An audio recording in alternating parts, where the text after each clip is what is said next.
I once believed my wedding day would be the happiest moment of my life. But instead of stepping into eternal love, I uncovered raw betrayal right on the threshold of marriage. The man I loved, the one I was about to vow myself to, was living a double life with another woman, and the cruelest twist she planned to show up at my wedding in a white dress, smiling in triumph. But what she didn't know was that very day would become the stage where I exposed the truth. This isn't just a story about a broken marriage, it's about strength, justice, and a perfectly executed revenge. If you believe the truth always finds its way to the surface, hit subscribe and join me here on Scarlet Vows. Chapter 1. A Shocking Beginning. I still remember that moment vividly. My wedding day, the day that should have been the happiest of my life, turned into the stage for the cruelest performance I had ever witnessed. As the music played and I walked down the aisle, every gaze was on me. But then everyone's attention quickly shifted to someone else. Evelyn, she sat in the very front row, dressed in a short white dress, far too extravagant for a wedding guest. That wasn't just a slip of etiquette, it was a challenge. I kept smiling, but inside my heart tightened. She lifted her chin high, her lips painted with a bold coral shade, the same lipstick I had once seen smeared on John's collar.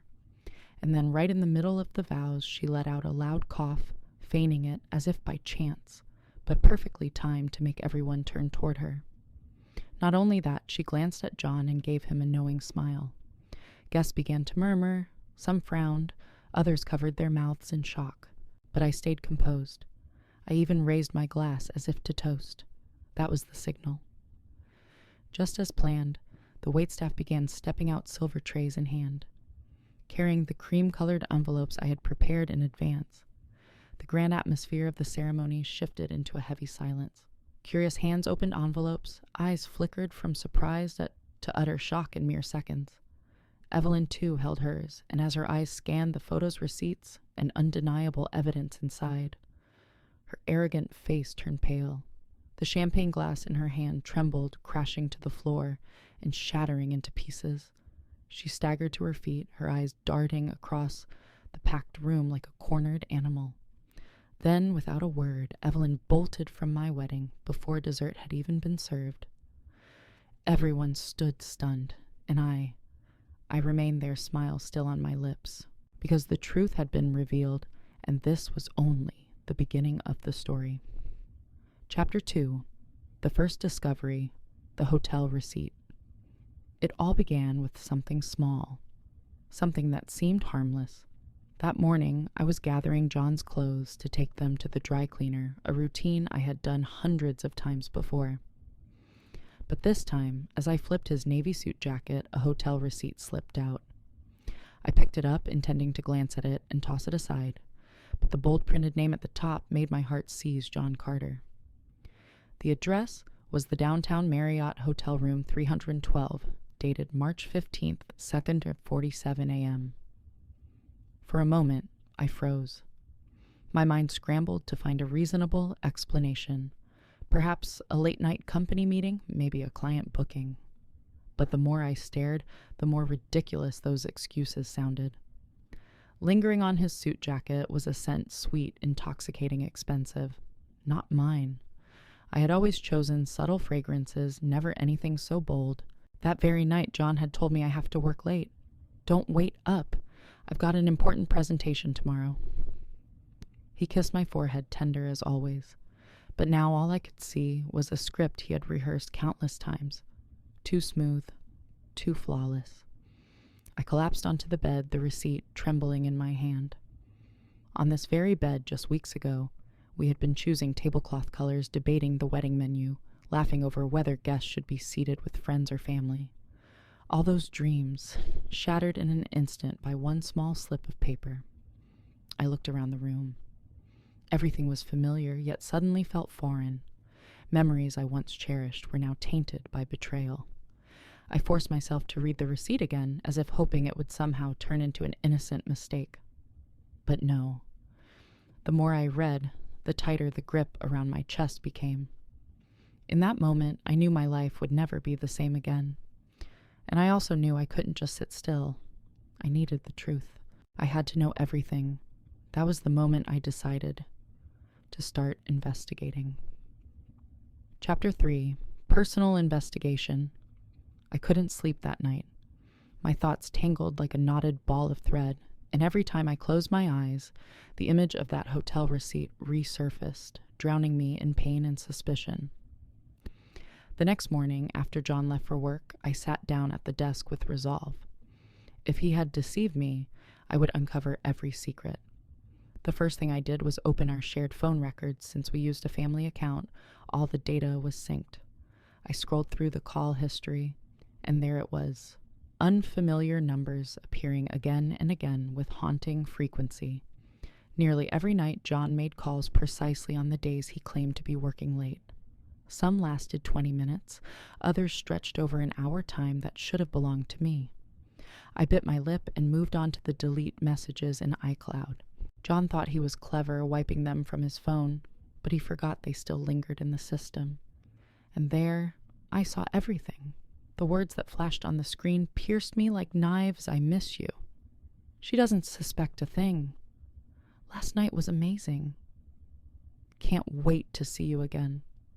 Each message was a slap to my face.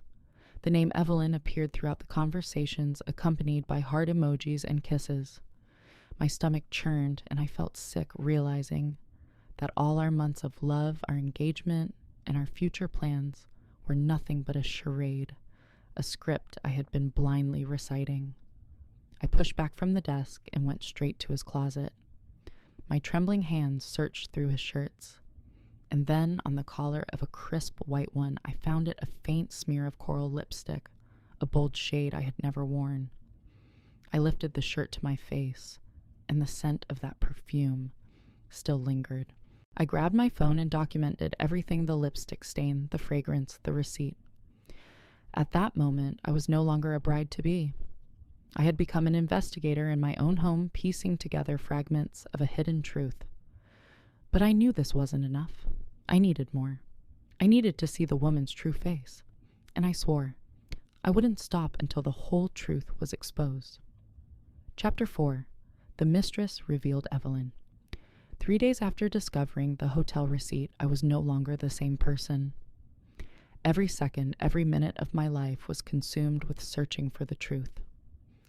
I was no longer the naive bride-to-be dreaming of her wedding, but a detective living within her own home. After hours of digging into that strange number, I finally found the result. The woman's name appeared clearly: Evelyn Morrison, 28 years old, marketing director at a major company in the heart of the city. I clicked into her social media account, and at once Evelyn's image made my breath catch. She was strikingly beautiful, sharp, and proud. Every picture of her was a showcase of wealth and success: wine parties, luxurious vacations, photographs in expensive evening gowns, her radiant smile surrounded by the powerful. But what shocked me even more was that she too was engaged. On her finger gleamed a diamond ring with a caption that read, "Counting down the days until I become Marcus's wife." The comments overflowed with congratulations, praising her happiness, praising what a perfect couple they were. My head spun. So Evelyn was not only engaged, but also destroying my marriage. A two-faced woman deceiving not just me, but also the man who was about to marry her. I scrolled deeper into her profile, and my heart clenched. Evelyn was not a stranger. We had gone to the same university. She had shown up at a few parties with mutual friends, and I had even exchanged polite greetings with her. Never had I imagined that this woman would be the one to creep into my life and steal the happiness I had fought to protect. An angel in the eyes of the world, yet a demon wreaking havoc behind closed doors. I sat frozen before the screen, my hands clenched so tightly that my nails dug into my skin. Everything was clear now. John hadn't just betrayed me, he had done so in the very midst of preparing for our wedding. And Evelyn, the woman who seemed to have it all, was playing a vile game, trampling on two men at once. In that moment, I knew for certain I would not back down. I would not weep in silence. I would turn this very wedding into the place where Evelyn dug her own grave. Chapter 5, The Turning Point. The Fake Pregnancy. Once I knew who Evelyn was, I couldn't just sit still. Text messages and hotel receipts weren't enough. I needed undeniable proof, something that would turn her into a laughingstock in front of everyone. I hired a private investigator, Margaret Davidson. The day I sat in her office, sliding the envelope across the polished wooden desk, with the receipt lipstick photos and printed messages inside, I felt as though I were signing the death warrant of my own marriage. But deep down, I knew it was what had to be done. A week later, Margaret called me. Her voice, usually steady and professional, was weighted with gravity. "You need to come right away. There's something you have to see for yourself." On the glossy surface of her desk, photographs lay scattered like knives cutting into my chest. John and Evelyn, hand in hand, walking into the Marriott. Security cameras captured every gesture, every intimate smile. Newer receipts, each tied to the same room, the same midnight hours. But that wasn't the worst part. Margaret slid a printed dossier toward me, her words deliberate, as if giving me space to breathe between the shocks. Evelyn is faking a pregnancy. Inside were records of online purchases, pregnancy tests that could be manipulated, instructions on creating fake ultrasound images with software, and even screenshots from Evelyn's computer, draft messages prepared for both Marcus and John, nearly identical in wording. "I'm carrying your child. We have to think about our future." The room spun around me. Evelyn wasn't just stealing my fiancé, she was orchestrating an elaborate charade to entrap two men at once. With Marcus, she posed as the devoted fiancé, pretending to be expecting his child to force the marriage. With John, she cast herself as the selfless lover, pulling him away from me under the guise of taking responsibility. The calculation chilled me to the bone. This wasn't just an affair. This was ruthless manipulation, a meticulously crafted plan that, if left unexposed, would ruin both Marcus and me, leaving us as nothing more than collateral damage. I clutched the dossier, my heart pounding violently. In that moment, my pain hardened into something else, a cold fire. I realized it wasn't only my marriage hanging in the balance. Marcus's entire life was being strangled by the same vicious woman. And right then I knew it was time to find an ally. Chapter 6. An Unexpected Ally. Marcus, I clutched that dossier all night, reading it over and over until every detail was etched into my memory. But the more I read, the clearer it became. I couldn't fight this battle alone. There was another person tangled in Evelyn's cruel game. That person was Marcus, her fiancé. At first I hesitated. Would he believe me, or would he think I was just a desperate bride trying to destroy my rival? But the thought of Evelyn continuing to deceive us both left me with no other choice. I sent Marcus an anonymous email attaching several photographs as evidence. I didn't say much, only wrote, "You deserve to know the truth. This is the woman you're about to marry." Half a day later, Marcus reached out. His voice trembled over the phone. I don't want to believe it, but what you sent, it's undeniable." We arranged to meet at a small cafe far from prying eyes. When Marcus walked in, I instantly saw the change in him. Once confident and successful, now he carried the weight of exhaustion and stiffness. He sat across from me, and in his eyes I recognized the same pain I bore. He placed a photo on the table between us, a pregnancy test, clearly negative. His voice cracked as he explained, "I found this morning hidden behind her jewelry box. Yet just yesterday, Evelyn was sobbing, telling me we had to move up the wedding because she was pregnant." For a long moment we sat in silence. Then, as if an invisible thread connected two strangers, we began sharing everything. I showed Marcus the evidence I had collected, while he revealed the ways Evelyn had manipulated him, forcing him to work late to provide for the baby, pushing him to buy life insurance, urging him to transfer joint assets before the child was born. Every word made my skin crawl. Evelyn didn't just want to steal love, she wanted to destroy futures, turning us both into pawns in her greedy game. That meeting ended with an agreement. No papers needed. We would join forces. Marcus and I, two victims of the same betrayer. He said something I'll never forget. She chose the wrong opponents. I won't let Evelyn ruin my life for another second, and I think we should let her taste justice on the very day she's been waiting for the most. I nodded, and for the first time in weeks, I no longer felt alone. Now I had an ally. And with Marcus by my side, the plan for revenge began to take shape in my mind, sharp and clear like the edge of a blade. Chapter 7. The Revenge Plan. After my meeting with Marcus, we left the cafe like two soldiers who had just sealed an oath before battle.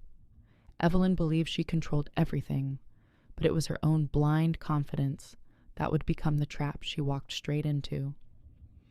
That evening, I spread every document, photograph, and piece of evidence across my dining table, turning my apartment into a war room. Marcus called his voice tense, yet resolute. We can't just expose her to the families. Evelyn will twist it, make it seem like a misunderstanding. We need to go public, make sure she has no way out. And then, the idea struck me my wedding. Evelyn had planned to turn it into her stage. Very well then, I would let her stand on that stage only this time. The spotlight would shine on the truth.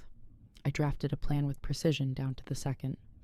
I would print every hotel receipt, every incriminating photo, even the fake pregnancy test she had staged this time with my name attached. A counterattack in Evelyn's very own style. I wanted her to feel the humiliation with the same weapons she had wielded. Marcus took on the task of gathering more evidence. Using the spare key Evelyn had once given him, he entered her apartment. In a drawer, he found the negative pregnancy test she had hidden, along with a stack of receipts for counterfeit medical products. He sent me photos immediately. As I looked through them, I knew our plan now had every piece it needed. The next day, I went to a print shop, choosing luxurious paper cream envelopes sealed with golden wax. Inside, each guest would receive a special gift, a dossier of evidence Evelyn could never deny. I even arranged the seating chart so Evelyn would sit at the center, where all eyes would fall on her trembling hands as she opened that damning envelope. I also coordinated with the catering staff. The banquet manager, a woman who had seen every kind of drama unfold at lavish events, only nodded and said, "Don't worry, bride. When you raise your glass, that will be the signal. We'll deliver them all at once." That night, as I lay in bed, there was no more pain, no more bitterness. Instead, I felt a strange calm, as though every storm inside me had gathered at a single point, waiting for the moment to erupt. Evelyn wanted to use my wedding day to humiliate me. But what she didn't know was that this very day would mark her ultimate downfall, and I would be the one pulling the strings. Chapter 8. The wedding begins. The wedding day arrived faster than I expected. That morning felt like stepping into a meticulously staged dream, the pure white gown roses lining the aisle, the soft strains of violins filling the air. Guests arrived in full, each wearing bright smiles, offering their blessings to me and John. No one knew that beneath the layers of lace and the glittering lights, a storm was waiting to erupt. As I walked down the aisle, my father held my hand, his eyes shining with pride. I smiled, but that smile was no longer for John. It was for myself, the woman who had decided not to remain a victim. Evelyn appeared exactly as I had predicted. She wore an ivory silk dress short and revealing, deliberately, flouting every unspoken rule of wedding etiquette. Her hair cascaded in voluminous curls, her lips painted with that all-too-familiar coral shade, her gaze brimming with arrogant confidence. She didn't hide among the crowd. She chose the front row, close to the aisle, ensuring that, as I walked past, every eye would be drawn to her. John faltered briefly at the sight of Evelyn, but within seconds regained his composure. He took my hand, though it was cold, void of warmth. I listened as he recited his vows, each sugary word dripping into my ears like serpent's venom. But the moment he uttered the word faithful, Evelyn coughed softly, just loud enough to drown him out. She tilted her chin, smiled, and winked at him. Whispers rippled quickly through the rows of guests. Some frowned in disapproval, others exchanged looks of disbelief. I felt the blood in my veins surge, yet my face remained still eerily calm. I had waited for this moment, and I knew this was only the prelude. The ceremony ended under an uneasy cloud. Guests forced cheerfulness, but their eyes continued to flick toward Evelyn, the woman who had stolen the spotlight from the bride on her own wedding day. As for me, I remained silent, lifting my glass of wine, waiting for the signal. The reception began. Elegant dishes were served, music filled the room, laughter echoed through the hall. Evelyn sat at table number 7 front and center, clearly pleased with her placement. She laughed loudly, striking up conversations, flaunting her job, and flashing the glittering engagement ring on her finger. From a distance, I watched her with a steady calm, as though I had rehearsed this scene 1,000 times. And then the moment arrived. The banquet manager approached quietly, giving me a subtle nod. I rose to my feet and lifted my glass high. The clear chime of a spoon tapping against crystal rang out, drawing the attention of every guest in the room. This was the moment everyone expected the bride's words of gratitude, but what they didn't know was that this very moment would bury Evelyn under the dazzling glow of the chandeliers. Chapter 9. The Public Unmasking. I drew in a deep breath and raised my glass of red wine. Under the chandelier's glow, the wine gleamed like blood, shimmering in the lavish room. Every eye turned toward me, expecting the sweet words of gratitude from a blissful bride. First of all, I want to thank everyone for being here today. I began, my voice calm but clear. A wedding is a sacred moment, a day of love, honesty, and trust, and I think this is the perfect time to share the truth. I glanced at the banquet manager. He gave a slight nod.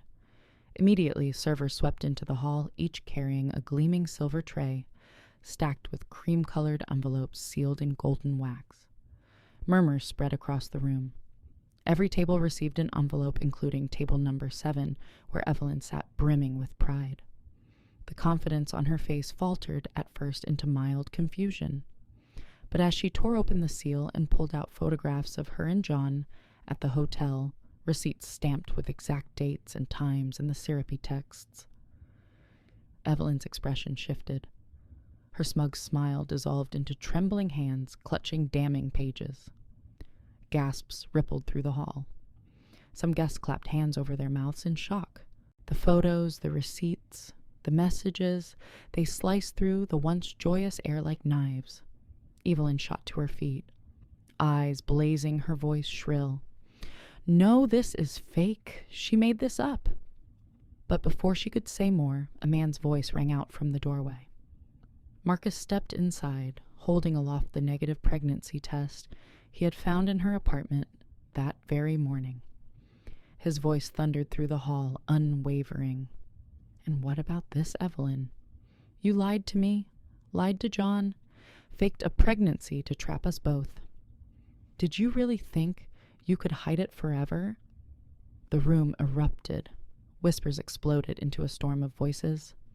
Evelyn staggered her lipstick, smeared her ivory dress, turning into a grotesque parody of innocence. She looked to John for rescue, but he only bowed his head, fists clenched, too ashamed to speak. I set my glass down and gave a cold smile. Evelyn wanted to appear at this wedding as proof of her triumph. But the truth is different. She didn't just destroy another woman's marriage, she deceived her own fiancé. And today, everyone has seen it with their own eyes. Evelyn broke down, sobbing, screaming, scrambling for excuses, but no one listened anymore. The truth was no longer hers to twist.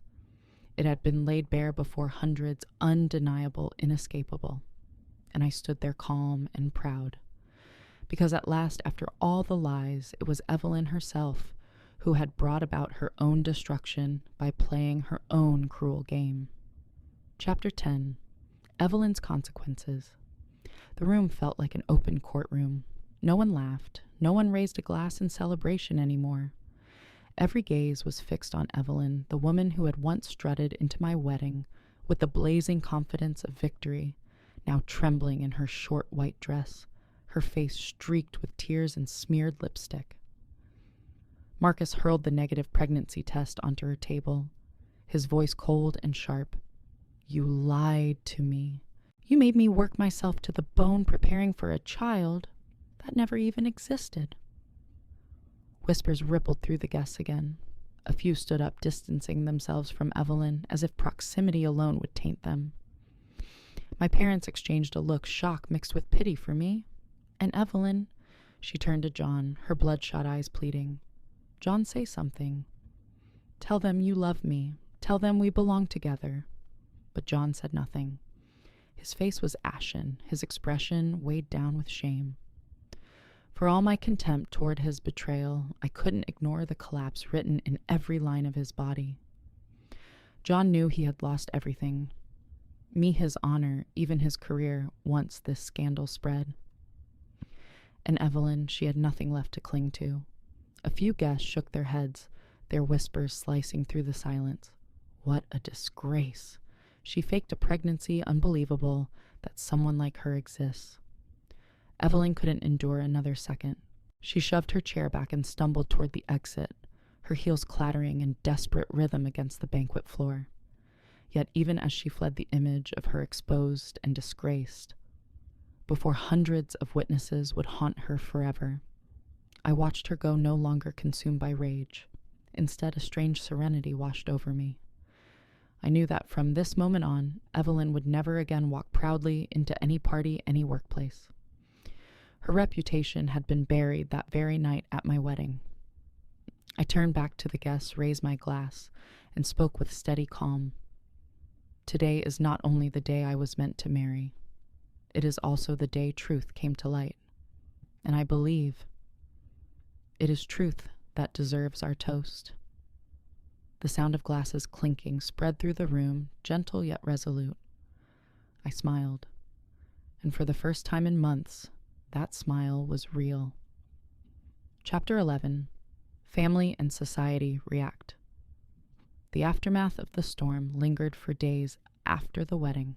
I had never seen my phone ring so endlessly. Family, friends, colleagues, everyone wanted to confirm what they had witnessed with their own eyes. But honestly, I didn't need to say much.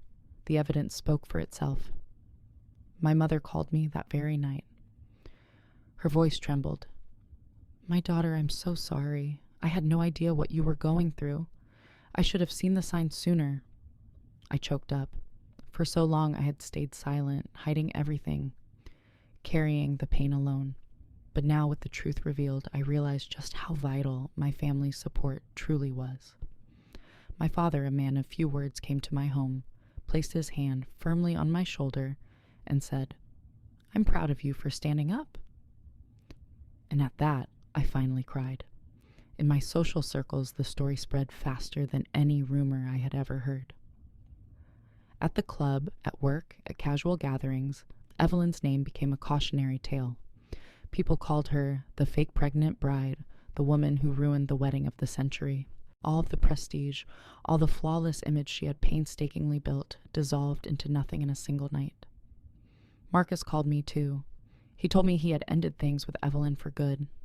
Their wedding was canceled. His family was shaken, but also grateful. The truth had surfaced before it was too late. He said something that left me speechless. I'll probably remember that day for the rest of my life, not as a wound, but as a costly lesson. Thank you for having the courage to stand up, Emily. And John, he could no longer even look me in the eye. His friends, his colleagues began to distance themselves. The contracts, the social connections, all the things built upon his polished, trustworthy image crumbled. I felt no triumph in his downfall, only a sense of inevitability. This was the price of betrayal. That night, sitting alone in my new apartment, without John, without Evelyn, without the lies, I lit a candle, sipped a glass of wine, and felt lighter than I had in months. I had lost a marriage, but I had reclaimed myself. And more than that, I knew the truth had reshaped the way my family saw me, the way people understood trust and betrayal. I was no longer the pitiful bride. I was the woman who turned her wedding day into the day justice was laid bare. Chapter 12. A New Beginning. When the dust finally settled, I realized a simple truth: I had survived. And not only survived, I had risen from the ashes, stronger than ever before. In the days after the wedding, I devoted time to myself. I moved into a small apartment filled with sunlight, its walls painted a soft blue, the color I'd always loved, but was never allowed to choose while living with John. I hung paintings I had chosen with my own hands, placed little flower pots on the balcony. Every detail in this new space carried my own imprint, free of anything that tied me to the past. I began therapy. The first time I sat in that quiet room, I wept like a child. All the self-doubt, the wounds of betrayal, the anger I had bottled up for so long, I let it all spill out. And little by little, session by session, I learned to trust my instincts again, to love myself before giving love to anyone else. My family, after the shock, drew closer. My mother called often, no longer with polite small talk, but truly listening to me. My father would sometimes drop by, bringing the childhood dishes I loved most. They rarely spoke John's or Evelyn's names anymore. Instead, they simply stayed by my side, and that was enough. Marcus and I still kept in touch. We didn't turn to each other as replacements for love, but as something even more unique, two people bound by a shared battle against betrayal. Whenever one of us felt weak, we would send a simple message: we survived. And that was enough. A year later, I took a long trip, something I had never dared to do before. Standing on the cliffs of the Grand Canyon, the wind rushing around me, I felt for the very first time truly free. Free of the chains of a false relationship. Free of betrayal's shadow. It was just me, the sky, and the vast open future. Evelyn, I don't know exactly where she drifted. Some said she lost her job, disappeared from the city, maybe even changed her name to start over. But I no longer cared. Her disappearance was simply the natural consequence. As for me, I chose to exist, to live authentically, to keep moving forward with my head held high. And when I look back, I smiled. Not the smile of a betrayed bride, but the smile of a woman who had reclaimed her own power. I finally understood justice doesn't always come from a courtroom. Sometimes justice comes on your wedding day, when the truth is exposed under the brightest lights. That was my new beginning. And this time I would write the story with my own hands. That was the story of my wedding, the day where false love was stripped bare and a deceiver was forced to pay the price under glittering lights. I may have lost a marriage, but I reclaimed myself. I learned to rise not only for revenge, but to rediscover freedom and the strength within. And you, if you were in my place, what would you do? Would you stay silent and endure? Or would you turn your wedding day into a day of justice, as I did? Share your thoughts in the comments below. If you enjoy stories like this, don't forget to hit like and subscribe, and turn on the notification bell so you never miss the next tale of truth, justice, and women's strength. This is Scarlet Vows, and we believe truth may be painful, but it will set you free.